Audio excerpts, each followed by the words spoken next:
Hi, welcome to Business Builder. So you're looking to start a business in 2019.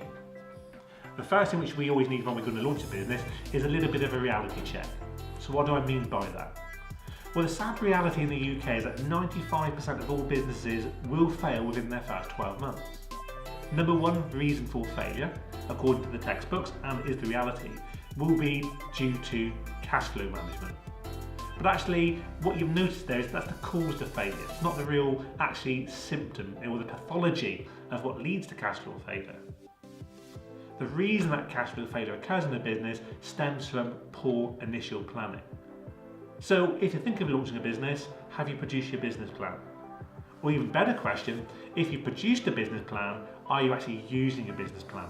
So I'll talk in a future video about the type of business planning tools you can use so you can produce a document which is usable and adds value to your business rather than being just a piece of paper which lives in a desk drawer somewhere. 95% of businesses in the UK fail in their first 12 months because of insufficient planning.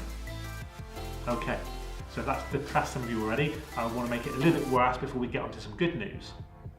Well, actually, of that 5% who survived their first 12 months, a further 95% of those will cease trading in 3 to 5 years. Now that is a scary figure, isn't it? So of that 5%, 95% will cease trading within the next 3 to 5 years. However, we need to understand why they cease trading. Because the assumption which you can make, which is wrong, is that the reason they cease trading is because the business failed. Now that may be a case for a percentage. But actually, for the majority of businesses, the reason that they cease trading is because the business fails to achieve its goals, and so they walk away, dissatisfied, and decide that self-employment isn't for them. Great, that's fine. We never regret the things we've done, we only regret the things we don't do. Another percentage of business, however, fall victim for a very different reason. And the reason they fail is poverty of aspiration. Now, where do I see that most evidently? I see it when I work with a startup business and I say, how much money are you going to earn from this business in the first 12 months? And very often I'll get a number which is somewhere between £15,000 and £25,000 a year in year one. Now it's a cautious figure, and I get cautious and I can appreciate we want to set up a realistic target. But what does that number tell me about where you are in your business thinking? Well, it tells me that you want a job where you want to earn less than the average wage currently is in the UK. Because the current average wage in the UK is currently around the £28,000 mark. So you've got to take on the extra responsibility of running a business, of completing your own tax returns, liaising with accountants, working with outsourced providers, and you're going to do that for less than the average UK wage. Well, I know there's regional variances, and that in some parts of the UK, if you earn £28,000 a year, you'll be in the top 15-20% of earners in your region. Whereas in other areas, £28,000 a year, it actually isn't going to cover even just the rent for the 12-month period. But what it highlights to me is this notion of the poverty of aspiration. So say you have got a target in your figure, and actually it's bigger than the one I just quoted you. So let's pretend you've set a target, year one, turnover of your business, you want it to be £50,000. Okay, take a challenge from me. The very first thing I want you to do is double that target. So if you're thinking 50,000, go for 100,000. You're thinking £250,000, let's go for £500,000. Now why do I say that? I say that because there's a very interesting psychological phenomena where as a species we're very good at achieving the targets we set ourselves and no more.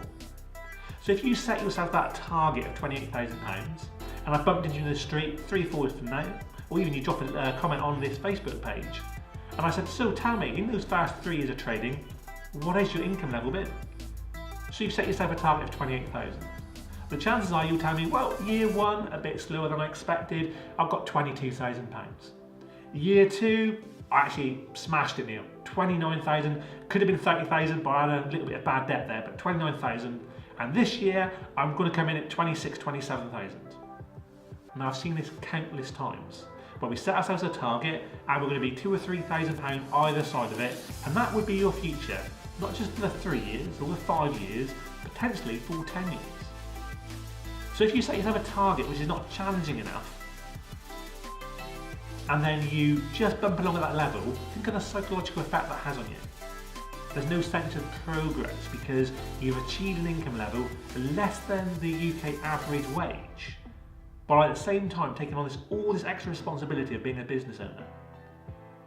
So again, my challenge to you is whatever number you were thinking of initially, double it. Because in that same scenario, if I came along, you'd set yourself your target of £50,000 a year, and you went, oh, I've let you down, Neil, I'm really disappointed. I did 45 in year one. Year two was really good, I got us 57. This year, I'm aiming for 55, not quite sure whether we'll make it or not. But you're not going to be disappointed in that journey. I'm going to end on a little bit of a positive note, which is 95% of all businesses fail within those first 12 months. You're not in that 95%, I can virtually guarantee it, because you're out there, you're looking for the right type of information. So you need to find the right source of information and follow through on that information. And I suggest that the information you want will be on the Business Builder page.